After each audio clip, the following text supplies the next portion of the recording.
자, 오늘 은혜 받으실 하나님의 말씀은 마태복음 9장 35절에서 38절 말씀 되겠습니다. 마태복음 9장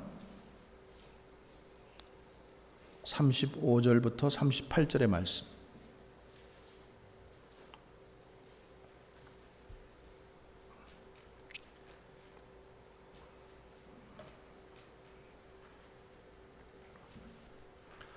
자, 우리 함께 봉독하겠습니다. 예수께서 모든 도시와 마을에 두루 다니사 그들의 회당에서 가르치시며 천국 복음을 전파하시며 모든 병과 모든 약한 것을 고치시니라.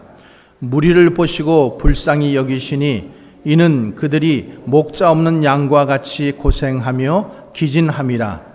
이에 제자들에게 이르시되 추수할 것은 많되 일꾼이 적으니 그러므로 추수하는 주인에게 청하여 추수할 일꾼들을 보내주소서 하라 하시니라. 아멘. 우리 새해 첫날 하나님께서 우리에게 주시는 말씀은 한 영혼을 주님께로, 이 제목으로 함께 은혜를 나누고자 합니다. 정말 올 한 해가 여러분들의 삶 속에 하나님의 은혜와 축복과 인도하심과 그리고 하나님을 경험하는 그 복된 한 해가 되시기를 다시 한번 주님의 이름으로 축원합니다. 오래전에 영국 스코틀랜드에서 목회하는 두 목사님이 한번 만났어요. 이분들은 누구보다도 열심히 최선을 다해서 사역을 하는데 그 성과, 결과는 그렇게 썩 좋지가 않았어요. 그래서 이 두 목사님이 만나서 이 얘기를 하는데 한 목사님이 그러는 거예요. 사실 저는 3년 동안 이 교회에서 목회를 했는데 한 영혼밖에 구하지 못했습니다. 한 영혼. 제가 보기에 거듭난 성도는 딱 한 영혼밖에 없습니다. 그런 고백을 하더래요. 그러니까 다른 목사님이 있다가 저는 최근에 부흥회를 한 주 동안 했는데 정말로 기대를 가지고 이 부흥회에 많은 헌신자가 나올 것이라고 기대를 하고 기도하면서 준비하고 했는데 부흥회 끝나고 헌신할 사람 손들으라고 하니까 딱 한 사람 손들더라고요. 이러면서 그 자기들의 서로 그 쓰라린 경험을 서로 나누었다고 합니다. 그런데 수년이 지난 후에 놀라운 일이 발생했어요. 첫 번째 목사님이 나는 3년 동안 딱 한 영혼 구원했습니다. 이렇게 고백했던 목사님 교회에 로버트 마펫이라는 사람이 아프리카 선교사로 헌신을 하게 된 거예요. 또 부흥회를 통해서 헌신할 사람 손 들으세요. 그래서 한 사람 손을 들었던 그 사람이 누군가 하면은 아프리카 탐험가라고 알려져 있는 리빙스턴 선교사님이었어요. 그러니까요, 우리가 보기에는 딱 한 명밖에 없는 것 같고 때로는 겨자씨만한 그런 믿음밖에 없는 것 같지만은 그 한 사람의 가치가 정말로 얼마나 귀한 것이고 또 크고 하나님께서 어떻게 우리를 인도해 가실지 모르기 때문에 항상 믿음으로 또 기적의 눈을 가지고 여러분 믿음의 눈을 가지고 바라보면서 기도하면서 준비할 수 있기를 바랍니다. 그래서 마태복음에도 이런 말씀이 있잖아요. 천국은 마치 사람이 밭에 갖다 심은 겨자씨 하나를 같으니 이 모든 씨보다 작은 것이로되 자란 후에는 나물보다 커서 나무가 되며 공중의 새들이 와서 그 가지에 깃들이느니라. 미약한 것 같고 또 무슨 큰 일을 할 수 있을 것 같은가? 그렇지만은 하나님께서는 그 작은 것을 통해서 항상 일하신다는 사실이에요. 작은 순종을 통해서 큰 일을 맡기시고 또 작은 헌신을 통해서 하나님께서 크게 귀하게 큰 종으로 사용하신다라는 거예요. 그러니까 우리는 첫 번째로는 작은 것을 너무 업신여기지 말아야 되고, 그 다음에 작은 것에도 순종해야 되고, 그 다음에 작은 것 맡겨주실지라도 그것을 충실하게 끝까지 하다가 그냥 마음 변해가지고 왔다리 갔다리 하지 말고 끝까지 충실하게 하는 것, 이게 굉장히 중요한 거예요.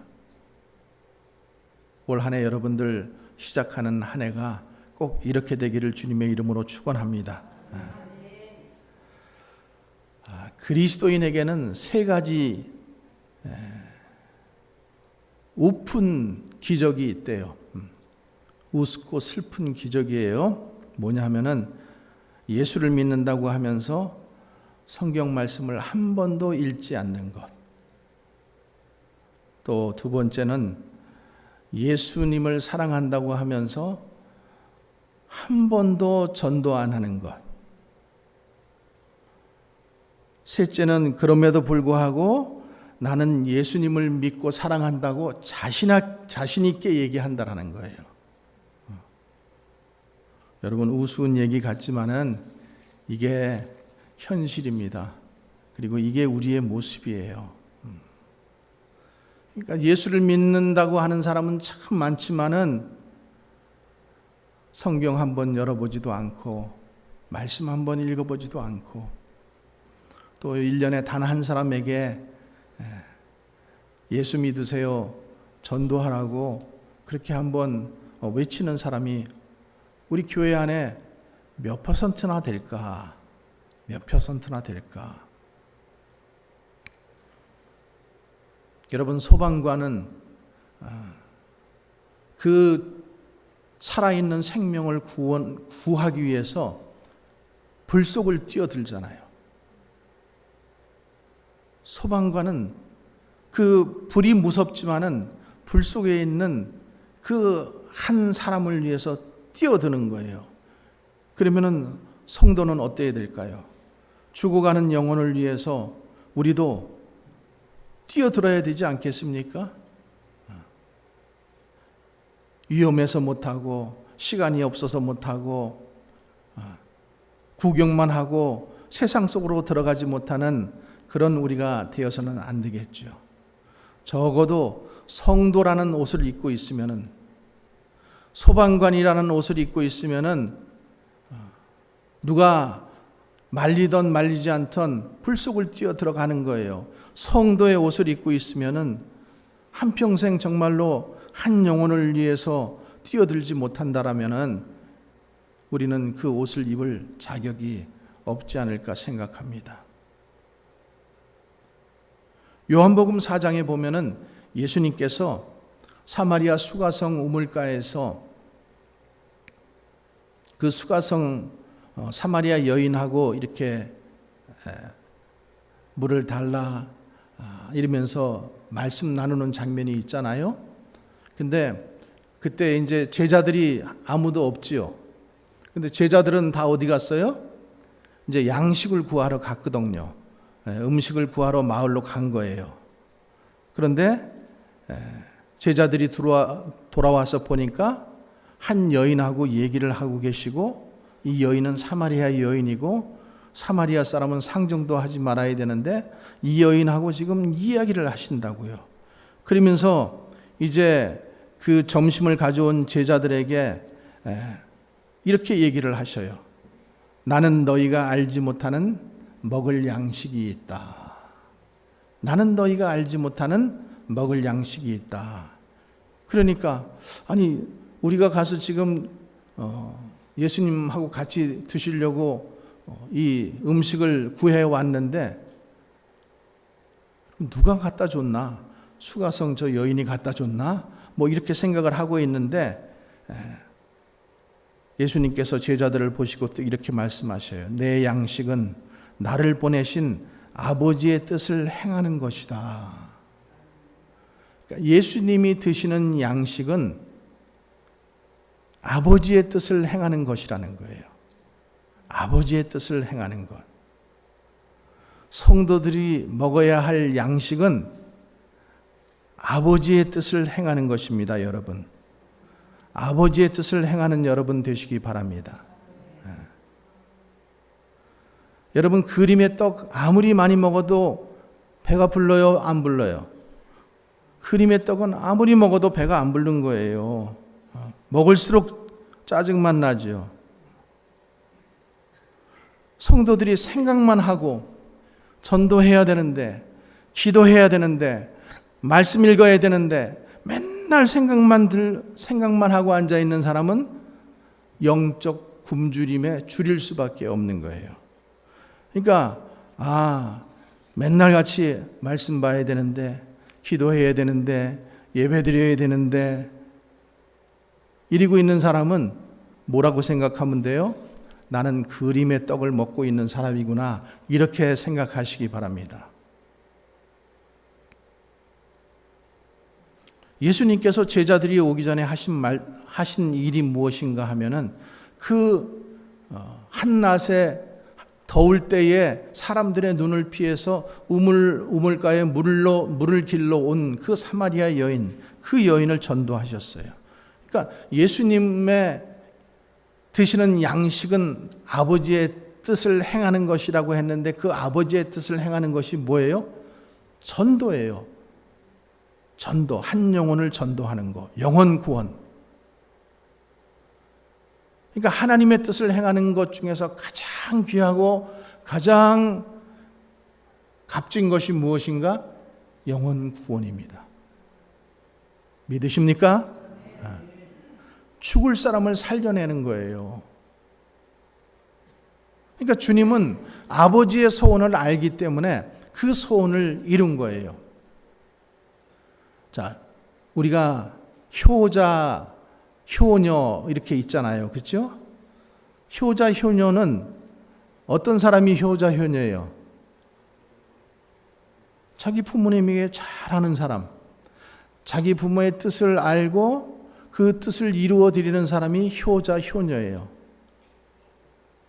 그러면 나는 효자인가, 효녀인가?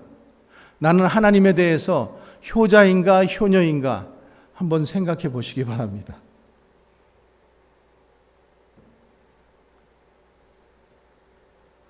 제자들이 이 육신의 양식을 구하러 돌아다니는 사이에 예수님께서는 이미 영혼의 양식으로 배가 부르셨던 거예요.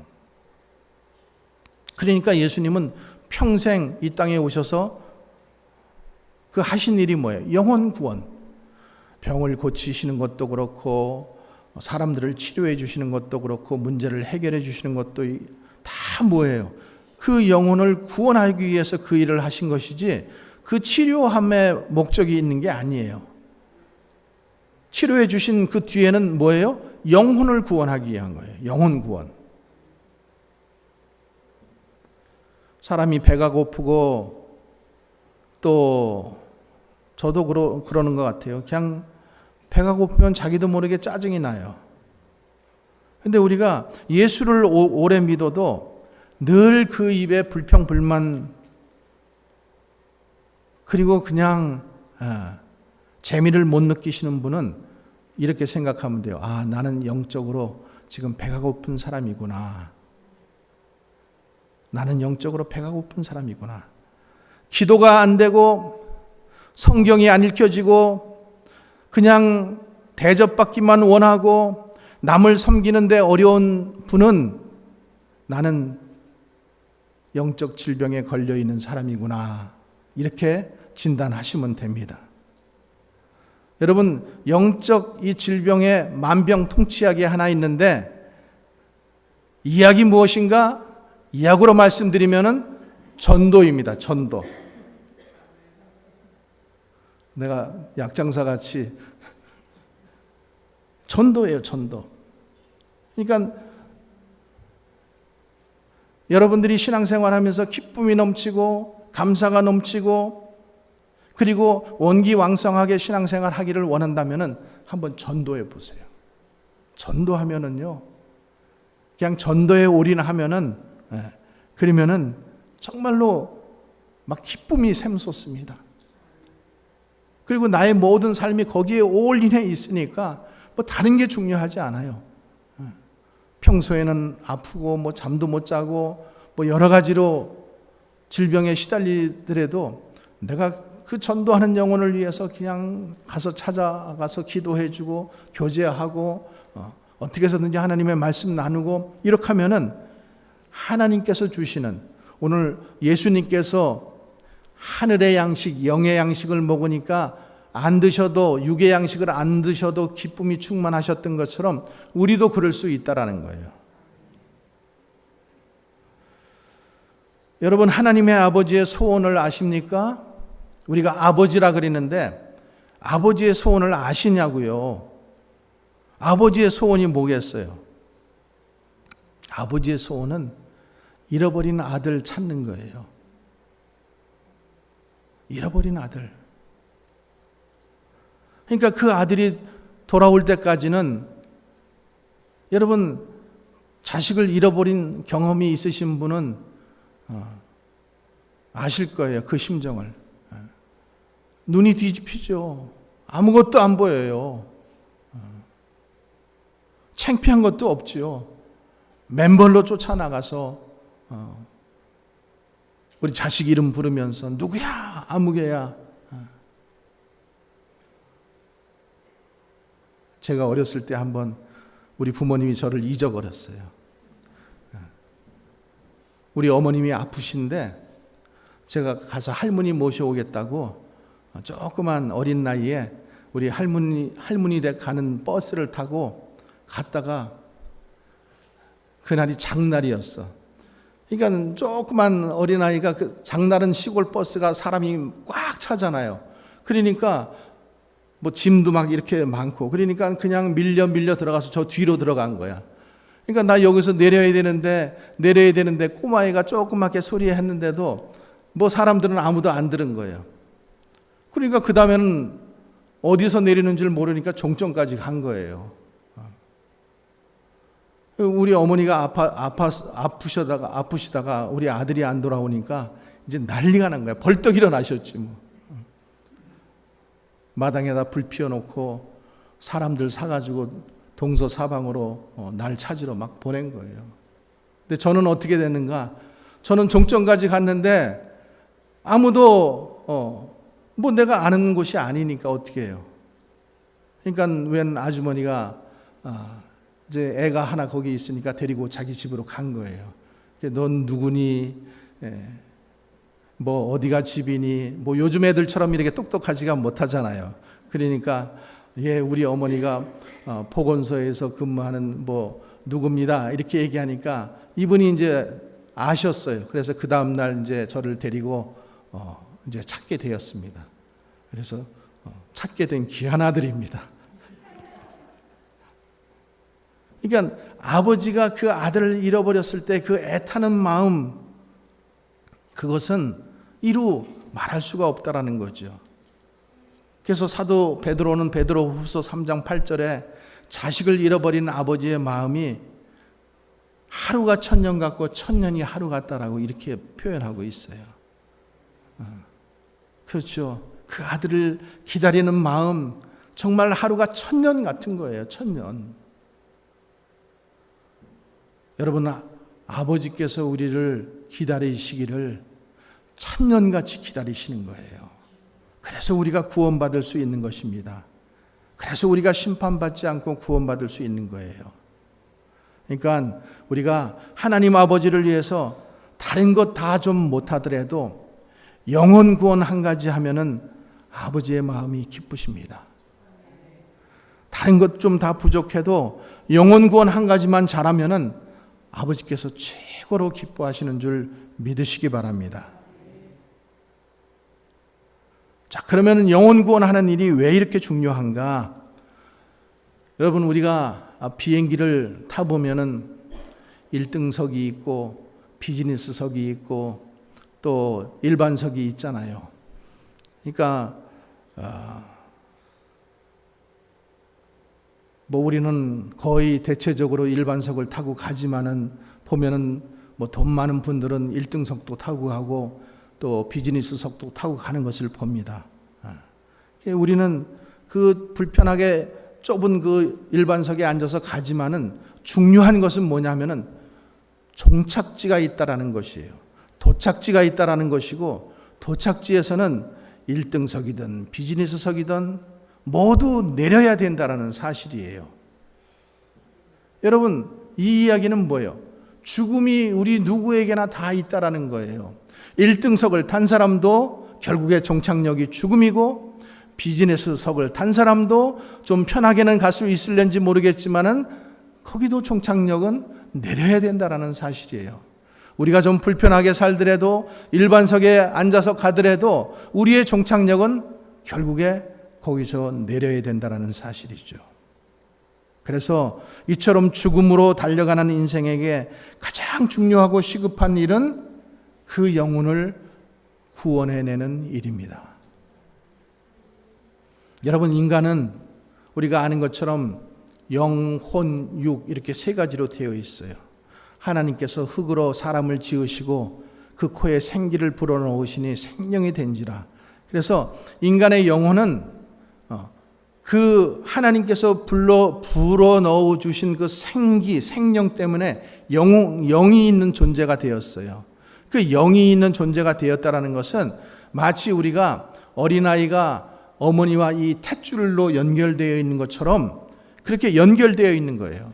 그러니까 하나님과의 관계가 끊어지면은 아기는 죽습니다. 어머니와 그 탯줄과 끊어지면은 아기가 그 공급받지 못하고 죽는 것처럼 마찬가지예요. 우리 영이 있는 사람들에게는 하나님과의 관계가 죽어지면은 그 영혼은 죽게 된다라는 거예요. 그러면 무엇이 우리를 이렇게 하나님과의 관계에서 끊게 만드는가? 그것은 뭐겠어요? 그것은 죄입니다. 여러분, 죄는 하나님 없이 내 마음대로 살겠다라는 거예요. 내 마음대로 살게 하는 것이 뭐예요? 내 욕심이에요. 그래서 성경은 뭐라고 말씀하고 있어요? 욕심이 잉태한 즉 죄를 낳고 죄가 장성한 즉 사망을 낳느니라. 욕심이 우리를 죽게 만드는 거예요. 그러니까 여러분, 욕심, 올 한 해는 좀 욕심을 좀 버리시기 바랍니다. 아직도 제가 보면은 욕심이 너무들 많으신 분들이 있어요.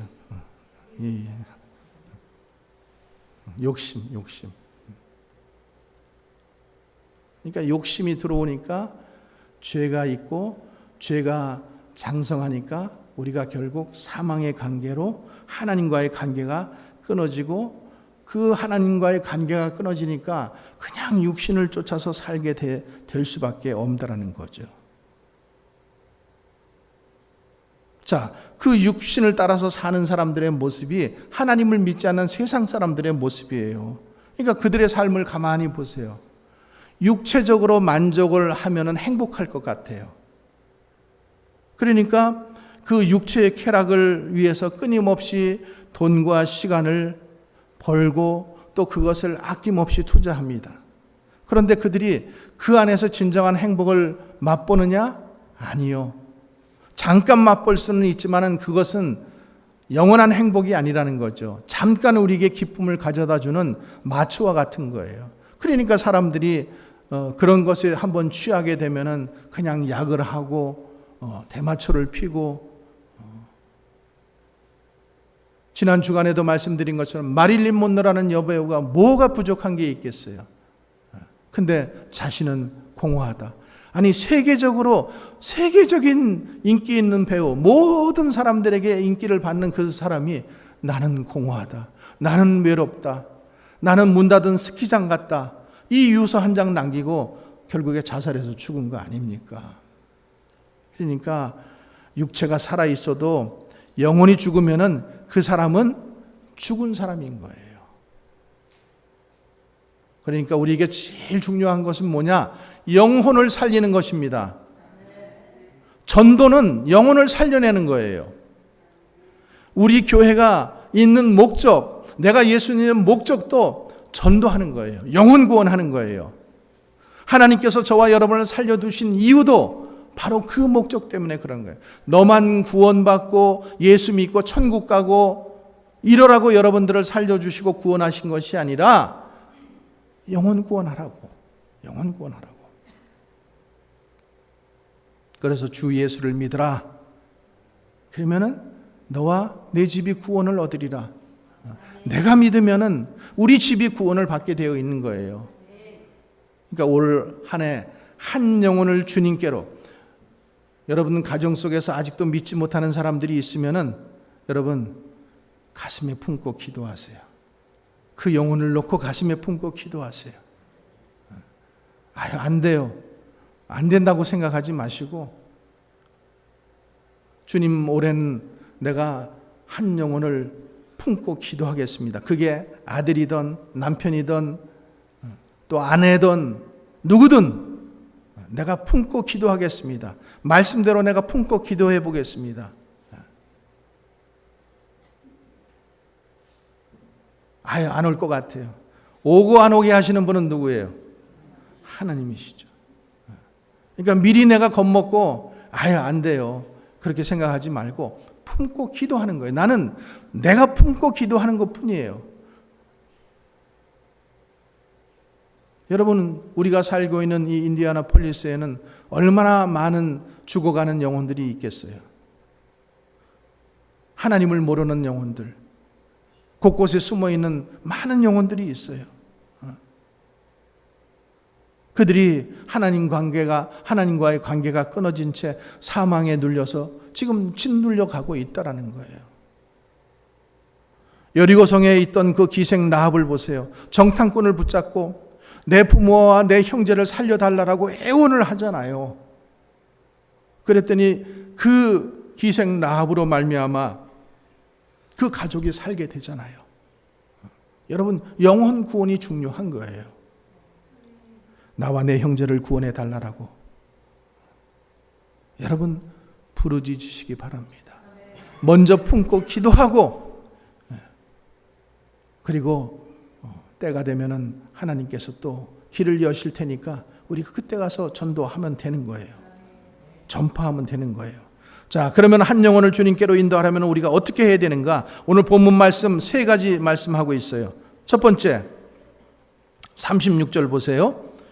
무리를 보시고 민망히 여기시니 이는 저희가 목자 없는 양과 같이 고생하며 유리함이라. 한 영혼을 주님께 인도하는 사람은 그 사람을 육적으로 보는 것이 아니라 영적으로 봐야 돼요. 아, 저 영혼이 지금 어떤가? 영혼의 상태를 볼 수 있어야 돼요. 그러니까 주님은 사람들을 무리로 보지 않으셨잖아요. 군중으로 보지 않으셨다고요. 그 한 사람 한 사람의 영혼을 보셨단 말이죠. 근데 주님께서 어떻게 보셨다라는 거예요? 목자 없는 양과 같이 보셨어요. 목자 없는 양. 여러분, 목자 없는 양은 어떤 존재인지 아십니까? 양은요, 눈이 참 안 좋아요. 요 10m, 20m 앞도 잘 못 봐요. 그러니까 이 근시안이에요. 그러니까 자기 눈앞에 보이는 풀만 뜯어먹는 거예요. 그 앞에 무슨 길이 있는지 잘 몰라요. 그러니까 조금만 멀리 떨어지면은 그냥 길을 잃어버리기 쉬운 거예요. 또 양은 가만히 보세요. 양은 자기를 방어할 수단이 아무것도 없어요. 뿔도 없지요. 무슨 발톱도 없지요. 또 다리는 짜리몽땅 해가지고 빨리 뛰지도 못하지요. 사나운 짐승이 공격해 오면은 그냥 먹힐 수밖에 없는 게 양의 모습이라는 거예요. 근데 예수님께서 이 무리를 어떻게 보셨다라는 거예요? 목자 없는 양과 같이 보셨다라는 거예요. 여러분, 양은 목자 없이는 살 수 없어요. 무리 중에서 지난번에 제가 이렇게 막 인터넷 보다가 하나 봤어요. 무리 중에서 떠났던 양, 다행히 하나님의 은혜로 죽지 않고 살아있는 양이 있는데 털을 못 깎아가지고, 그러니까 막 이만해진 거예요. 구부리지도 못하고, 그러니까 이제는 이 목을 구부리지 못하니까, 털이 너무나 많아져가지고 구부리지 못하니까 풀을 못 뜯어 먹는 거예요. 그게 발견돼가지고 다 깎고 나니까는 그 다음에는 그냥 아주 활기 있게 막 뛰어다니는 것을 봤어요. 예수 믿지 않는 사람은 영적으로 보면은 목자 없는 양과 같다라는 거예요. 이런 모습이라는 거예요. 그러니까 그는 그냥 눈앞에 보이는 먹이만 쫓아서 가다가 절벽도 못 보고 그냥 떨어져 죽고, 자기가 하고 싶은 대로 살다가 짐승밥이 되기도 하고, 마침내 이 세상을 떠날 때는 영원한 멸망의 길을 간다라는 겁니다. 여러분, 우리는 사람을 육체적이고 세상적인 조건으로만 보면은 전도하기가 쉽지 않습니다. 겉모습만 보지 말고 그 심령 속에 무엇이 있는가, 그 공허하고 피곤하고 그 고뇌하고 있는 그 심령을 보시기 바랍니다. 우리 주위에 우리가 생각하는 것보다 훨씬 더 그런 사람들이 많이 있다라는 사실이에요. 여러분, 우리 주위에 돈도 많고 노후가 편안하고 또 많이 배운 그런 사람들이 얼마든지 있을 수 있어요. 또 그들이 살아가는 모습을 보면은 훨씬 더 풍족하고 재미있게 살아가는 것 같아요. 그런데 여러분, 아휴, 나는 언제나 저렇게 살아보나. 예수 믿는 사람이 그런 고백을 한다라는 것은 정말로 영적으로 눈이 꽉 어두워져 있는 거예요. 겉에 보이는 그 편안한 모습, 풍족한 모습만 보고 에휴, 나는 언제나 저렇게 살아보나, 이게 아니라는 거죠. 믿는 사람들은 믿지 않는 사람들을 영적인 상태로 볼 수 있기를 바랍니다. 그래서 주님 앞에 영안의 눈이 띄어달라고 여러분 기도하시기 바랍니다. 두 번째로, 한 영혼을 주님께로 인도하려면은 사람을 불쌍히 여길 수 있어야 돼요. 자, 36절을 말씀해 보면은 그 민망히 여기셨다. 옛날 번역에는 뭐라고 되어 있냐면은 불쌍히 여기셨다 이렇게 되어 있어요. 무리를 보시고 불쌍히 여기시니, 그 불쌍히 민망이라는 말씀은 그 원래 그 뜻은 뭔가 하면은 창자가 끊어지는 듯한 동정심이에요. 창자가 끊어지는 듯한 동정심을 느꼈다라는 거예요. 안 믿는 사람을 보고 믿음은 좋고 안 믿으면 말고, 그냥 한번 던져보는 말이 아니라 정말로 민망한 마음, 불쌍히 여기는 마음이 있어야 된다는 거죠. 그러니까 우리가 전도를 하지 못하는 것은 여러 가지 이유가 있을 수 있지만은 영적인 눈으로 보지 못하고 그 사람을 그 영혼을 사랑하지 않기 때문에 우리가 전도하지 못하는 거예요. 자, 세 번째로는 한 영혼을 주님께로 인도하려면은 실제로 가야 돼요. 마태복음 28장에도 예수님께서 뭐라 그랬어요? 그러므로 너희는 가야 되는 거예요. 모든 족속으로 제자를 삼고 아버지의 아들과 성령의 이름으로 세례를 주고, 가야 되는데, 자, 오늘 35절 말씀에서도 보세요. 예수께서 모든 도시와 마을에 두루 다니사 그들의 회당에서 가르치시며 천국 복음을 전파하시며 모든 병과 약한 것을 고치시니라. 예수님은 눈으로만 전도하시는 분이 아니었어요. 마음으로만 전도하지 않으셨어요. 많은 곳을 다 발로 다니셨어요. 다니시면서 복음을 전파하시고 병자를 치료하셨다라는 거죠. 여러분, 이런 말이 있어요. 머리 좋은 사람보다 마음 좋은 사람이 낫고, 마음 좋은 사람보다 손이 좋은 사람이 낫고, 손이 좋은 사람보다 발이 좋은 사람이 낫다. 이 말씀을 제가 또 이렇게 한번 풀이해 보면은, 성경을 많이 아는 사람보다 영혼을 불쌍히 여기는 마음을 가진 사람이 더 낫고, 영혼을 불쌍히 여기는 사람보다 섬기는 손을 가진 사람이 낫고, 섬기는 손을 가진 사람보다 그에게로 달려가는 발을 가진 사람이 정말로 전도자이라는 거예요. 여러분, 전도는 믿음이고 행동입니다. 그냥 감정, 마음만 가지고 되는 것이 아니에요. 자, 마지막 네 번째로 한 영혼을 주님께 인도하는 사람은 구원하는 능력, 이것을 어디서 얻는가? 기도에서 얻는다라는 거예요. 기도하고 모든 것들을 시작했다라는 거죠. 37절 8절 이에 제자들에게 이르시되 추수할 것은 많되 일꾼은 적으니 그러므로 추수하는 주인에게 청하는 것은 뭐예요? 기도하여 추수할 일꾼을 보내주소서. 이렇게 지금 기도했잖아요. 그러니까 예수님께서 항상 예수님은 다니시면서 뭐 하셨어요? 병도 고치시고, 그러나 어떻게 하셨어요? 항상 기도하셨어요. 하루를 시작하기 전에 기도하시고, 한적한 곳, 조용한 곳을 찾아가서 기도하시고 하루를 시작하시고, 하루를 끝날 때에도 뭐 하셨어요? 기도하셨어요. 병자를 고칠 때에도 어떻게 하셨어요? 기도하셨어요.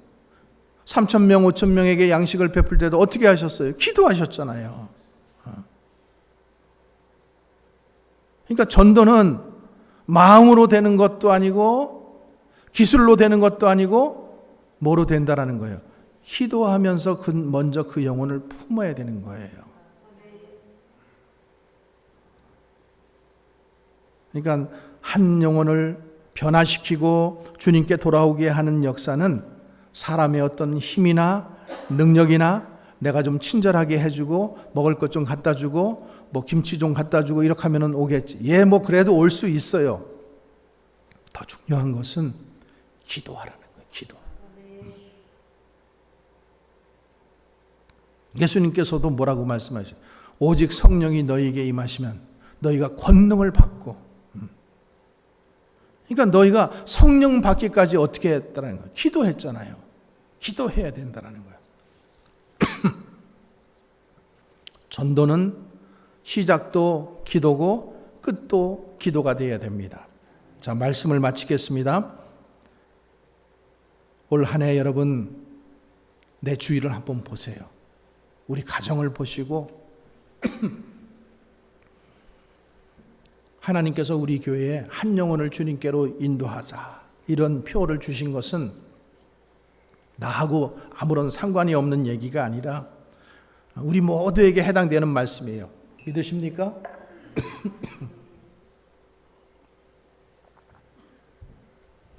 그래서 암탉이 달걀을 뽑는 것처럼 한 사람 한 영혼 이름을 불러가면서 먼저 기도하시기 바랍니다. 또 영적인 눈으로 그들의 영혼을 확인하고 죄송합니다. 불쌍히 여기는 마음 가지고 기도하면은 하나님께서 분명히 기회를 허락하실 거예요. 그러면 그때 가서 발로 가서 기도만 하고 있지 말고 가서 우리가 복음을 전해야 되는 거예요. 우리가 주님 앞에 서는 그날 우리에게 전도받고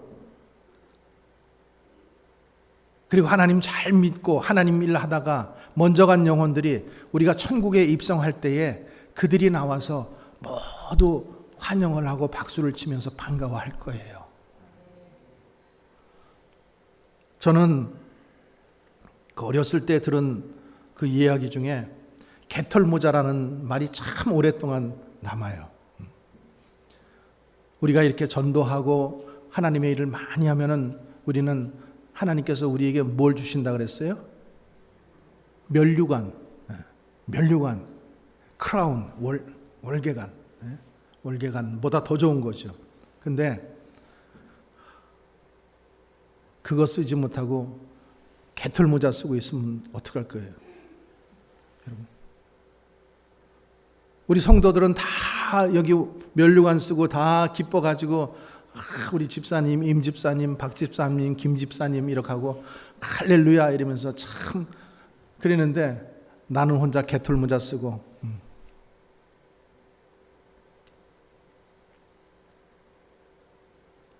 하나님께서 2025년 한 해 동안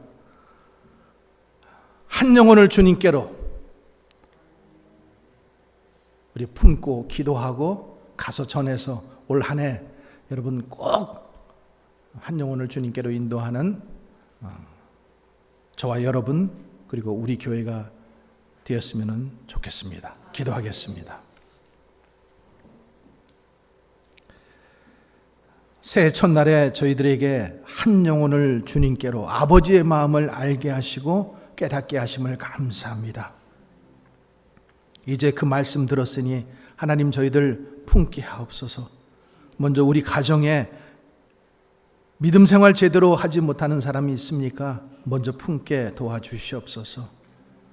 믿음의 자녀가 되지 못한 자녀들이 있습니까? 먼저 품게 하옵소서. 믿음의 자녀가 되지 못한 부모들이 있습니까? 먼저 품게 하여 주시옵소서. 믿음의 자녀가 되지 못한 우리 남편과 아내들이 있습니까? 먼저 기도하게 하옵소서. 직장에서, 일터에서 또 주님을 믿지 못하는 아직 믿음이 없는 자녀들 있습니까? 품게 하여 주시옵소서. 품고 기도하며 그 영혼을 주님 위에서 기도하며 준비하여 복음을 전파하여 한 영혼을 주님께로 인도하셨을 때 하나님 아버지께서 그 잃어버린 한 영혼, 그 영혼이 돌아올 때 천국에서 또 모든 천사들과 함께 일어나서 잔치가 베풀어지느니라 말씀하신 것처럼 우리가 하나님을 기쁘시게 해드리는 올 한 해가 될 수 있도록 우리 모든 성도님들을 다 축복하여 주시옵소서. 말씀대로 기도하겠습니다. 말씀대로 품겠습니다. 들은 대로 주님 내가 기도하며 하나님 그 영혼을 주님께로 인도하게 도와주시옵소서. 예수님 이름으로 기도하옵나이다. 아멘.